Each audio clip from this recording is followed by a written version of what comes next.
For my stepmother's big Mother's Day party, I prepared the perfect gift. It wasn't something she could wear or display. It was a heavy, leather-bound book. Inside, page after damning page, was the complete story of her betrayal, her theft, and her cruelty. And I was about to have a front-row seat as she unwrapped her own ruin. The woman who replaced my mother was named Cassandra, and she arrived when I was 11, exactly 13 months after my mother was gone. The melanoma had been a thief in the night. One day, Mom was complaining of a simple headache, and a mere 82 days later, I was a child in a black dress that was still stiff with store tags, watching them lower her into the ground. My father observed a precise year of mourning before he brought Cassandra into our home. She was a colleague from his investment firm, a woman who specialized in client relations and was built of perfect teeth and blonde hair that defied gravity. She was the type to wear stilettos to a casual cookout. "She's making me happy again," my dad told me, his voice a soft but unyielding command. "I need you to make an effort, Emily." So, I made an effort. I helped Cassandra move her life into ours, my arms filled with boxes of designer shoes that I dutifully carried to the closet where my mom's mud-stained gardening clothes had once hung. I gave a polite, silent nod as she systematically redecorated our home, swapping cherished family photos for cold, abstract art she claimed opened up the space.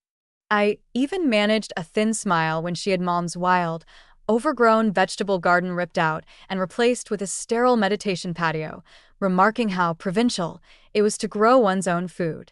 For 3 agonizing years, I played the part of the grateful stepdaughter with chilling perfection. I graced her corporate functions in the expensive, age-inappropriate dresses she selected for me. I patiently tolerated her circle of friends, who would pinch my cheeks and remark on how mature I was for 14. All the while, I kept my crushing grief locked away behind a fortress of perfect report cards and vacant smiles.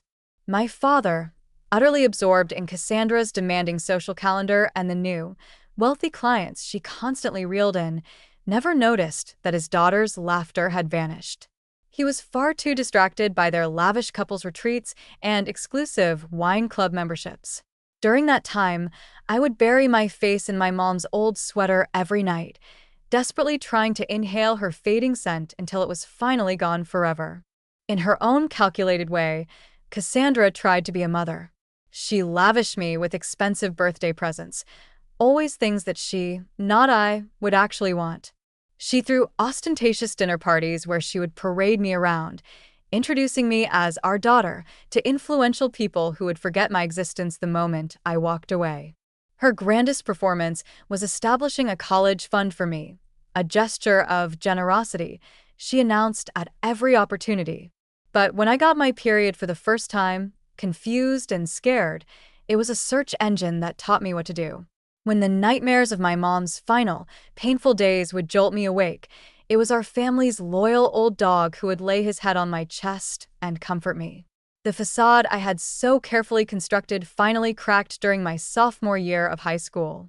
I had been cast as the lead in the school play, and it was the first time I had felt a flicker of genuine passion for anything since Mom had passed away. But the opening night performance conflicted with Cassandra's annual charity gala. "Obviously, you'll have to skip the performance," she stated, her gaze fixed on her phone. "The Richardsons will be there with their son. He's a student at Princeton. These are important connections, Emily." For a moment, my dad looked like he might argue, but a delicate, warning touch from Cassandra on his arm made him deflate. "It's only a high school play," he finally said, his voice hollow. "You'll be in others." That evening, I retreated to my room and took out the antique jewelry box my mom had entrusted to me. Inside lay her wedding ring, a tiny lock of my hair from my first haircut, and a leather-bound journal I had never dared to open, terrified of confronting her final thoughts. But that night, my heart raw with fresh pain, I read it from cover to cover. Much of it was as I expected, her hopes for my life, cherished memories, and advice she would never get to give me. But the very last entry, written just 2 weeks before she died, was different. "If you are reading this, Emily, then I need you to know about the safe deposit box. The key is taped inside this cover. What you find in that box will change absolutely everything. I am so very sorry. The key was small, silver, and cold to the touch. The following day, I skipped school and made my way to the First National Bank. The manager recognized me immediately. My mother's family had been clients there for generations. "Your mother said you would come one day," he said with a sad smile, leading me into the quiet chill of the vault. Inside the metal box was a USB drive, several thick folders of documents, and a letter in my mom's familiar, elegant script. "My dearest Emily," it began. "By now, I'm sure Cassandra has completely woven herself into the fabric of your lives. I have known about her and them for years." I had to read the letter twice as my hands began to shake uncontrollably.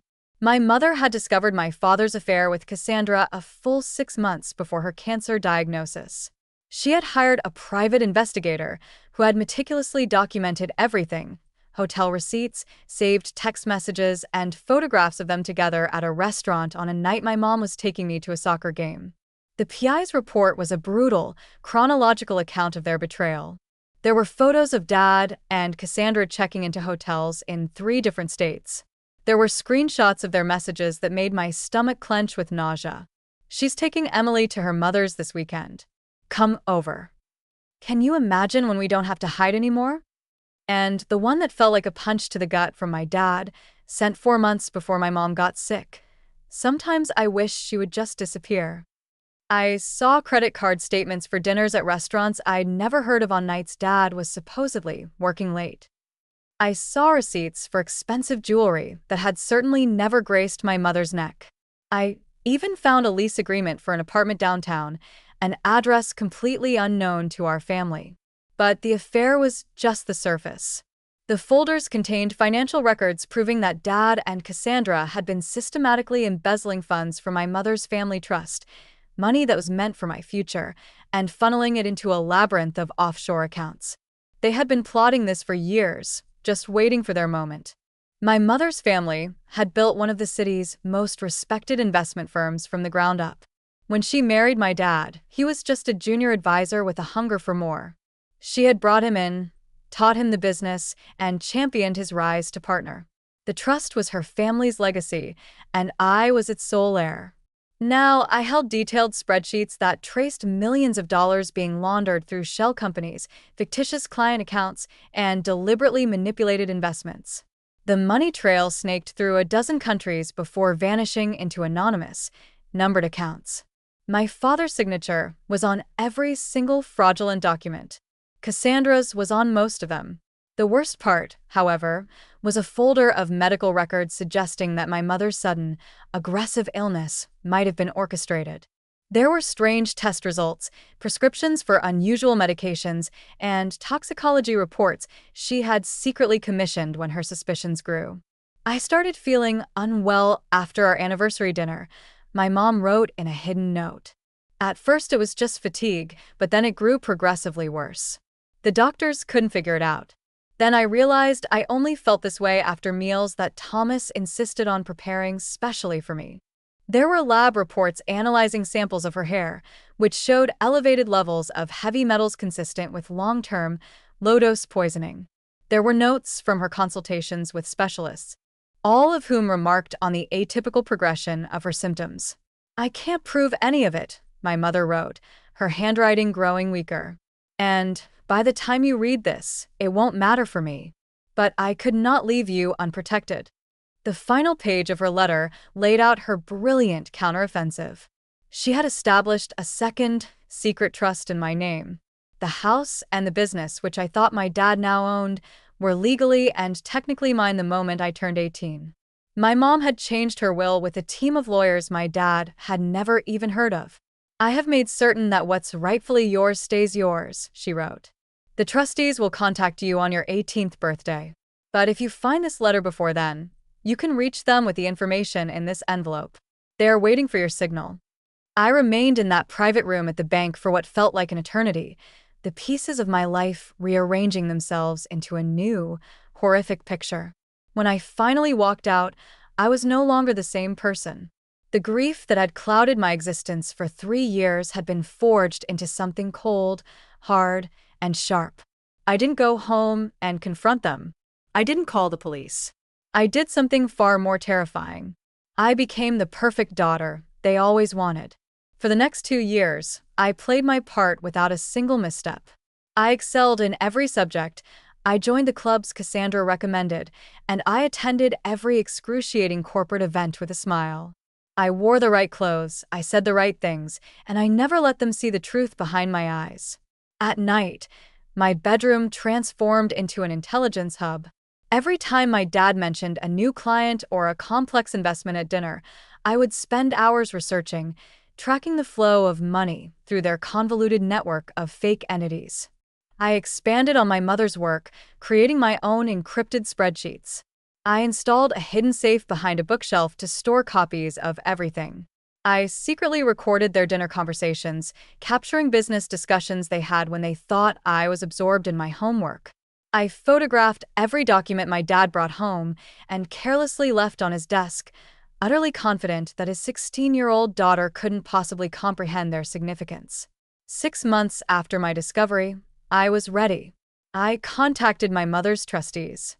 The envelope held 3 business cards: a forensic accountant, a lawyer specializing in financial crimes, and a retired judge who had been my grandfather's closest friend. I met them at the judge's home on a Saturday, telling my family I was at a debate tournament. As they reviewed the mountain of evidence, I saw their professional composure crack. The accountant shut his eyes as he grasped the full scale of the fraud. The lawyer let out a string of curses under her breath. The judge looked at me, his eyes a mixture of profound sadness and icy rage. "Your mother was one of the finest people I have ever known," he said, his voice heavy. "Tell us what you want to do, Emily." For months, I had weighed my options. I could have unleashed everything at once, sending my father and Cassandra to prison. I could have disappeared, waiting until my 18th birthday to claim my inheritance. I could have confronted them, forcing a messy, painful emotional war.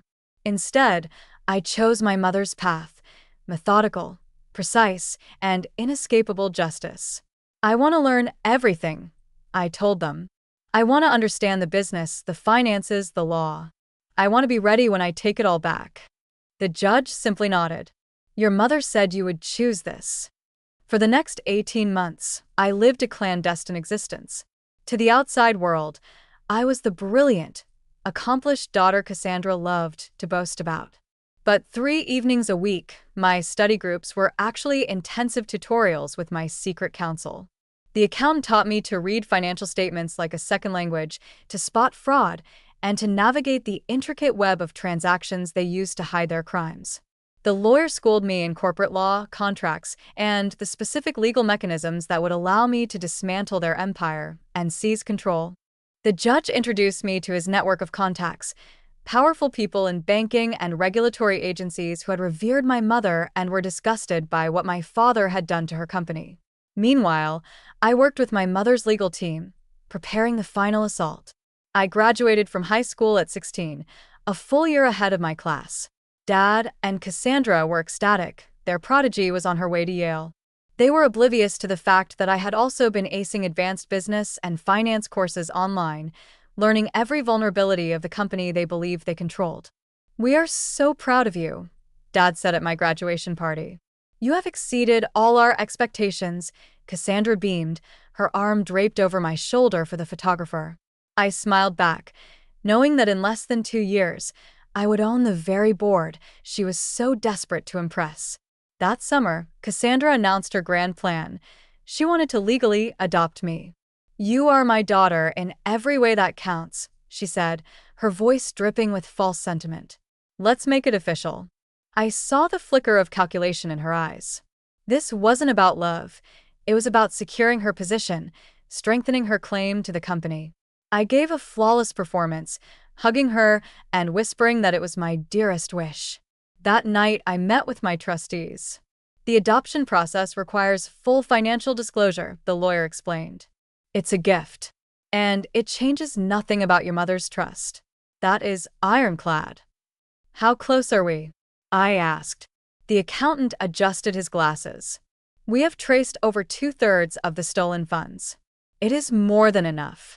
As for the evidence of my mother's illness, We decided to hold that back for now. One war at a time.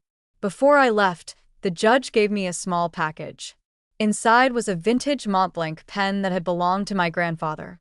"Your mother wanted you to have this when you were ready to take back what is yours," he explained. From that moment on, I carried that pen with me everywhere. 2 weeks later, it was Mother's Day. Cassandra, as always, had planned an extravagant garden party for 30 of their closest friends, where the adoption would be the grand announcement. I spent the week preparing my gift for her. The morning of the party was perfect. As caterers and florists transformed our backyard, I found Cassandra in her dressing room. "I have something for you," I told her, handing her an elegantly wrapped box. "Oh, Emily, you shouldn't have," she said, feigning surprise. We both knew I had never given her a Mother's Day gift. "I'd rather you open it now," I insisted when she tried to set it aside. "It's personal." A flicker of suspicion crossed her face, but she opened it. Inside was a custom-bound leather book. Embossed on the cover in gold foil were the words, "A Daughter's Gratitude." "Oh, Emily," she breathed, her eyes misting over, clearly expecting a sentimental scrapbook. Her hands trembled as she opened it. The first page was a photo of my mother, smiling and vibrant, before she got sick. "What is this?" she whispered, her voice suddenly tight. "Keep going," I said gently. "It tells a story." And so, she turned the pages. Each one was a new piece of evidence: hotel receipts, bank statements, medical reports, all meticulously annotated by me. I watched her face cycle through confusion, then shock, then rage, and finally, pure, unadulterated fear. When she got to the section detailing the diverted trust funds, beads of sweat began to form on her brow. The final section detailed my mother's secret trust, the legal proceedings already underway, and a scheduled meeting with the FBI's Financial Crimes Division. "Those offshore accounts are not as untraceable as you thought," I said calmly. "Banking transparency laws have come a long way." The doorbell rang, announcing the first arrivals. "I'm offering you terms that are far better than prison," I finished. She stood, knocking over her mimosa. "You ungrateful little..." "Careful," I whispered. "Your guests can see you. And I'm still deciding if I should read chapter 3 aloud." She glanced at the book, opened to a page of her text messages complaining that my mother's hospital visits were inconvenient. "What do you want?" she hissed. "You will go downstairs and host your party. Then tomorrow, at 9 a.m., you and Dad will be at Judge Henderson's office to discuss the terms of your surrender." For 3 hours, she was a perfect hostess, her smile brittle, her hands shaking. I toasted her, praising her for teaching me about loyalty and consequences, watching her flinch. Dad arrived late from a golf game, and I gave him his own identical gift. I watched him read, his face going pale and still. "Mom left it for me," I told him when he asked, along with her suspicions about how she died. At that, he looked utterly broken. I left them on the patio to the sound of their own crumbling empire, their angry whispers following me as I went to my room to make the final calls. I found Dad alone the next morning. Cassandra was gone. "She took her jewelry and her car," he said, his voice dead. "She left her phone." "That's fine," I said. "She was never the one in charge anyway." The meeting was a formality. My father, a ghost of his former self, signed every document, transferring control, resigning his position, and agreeing to a communication ban. When he finished signing the last page with my mother's pen, he looked at me, his eyes hollow. "Your mother would be proud," he whispered. I didn't know if it was a compliment or a curse. "I know," I answered. 2 months later, I sat at the head of the company's conference table. The transition was complete. Dad was a figurehead, Cassandra was apprehended in Miami and forced into a divorce that left her with nothing, and I was the youngest female CEO in the industry. I sold the house that was no longer a home and moved downtown. It wasn't justice for my mother. Nothing could be, but it was the beginning of the legacy she fought to leave me. I still don't have definitive proof that he poisoned her. Part of me hopes I never find it, needing to believe that some small piece of the father I once loved might still exist. Every Mother's Day since, I send Cassandra a single photograph of my mom, smiling in her garden. The note always reads, "Thinking of you today." She never replies, but I know she gets the message. It's the only language we have left.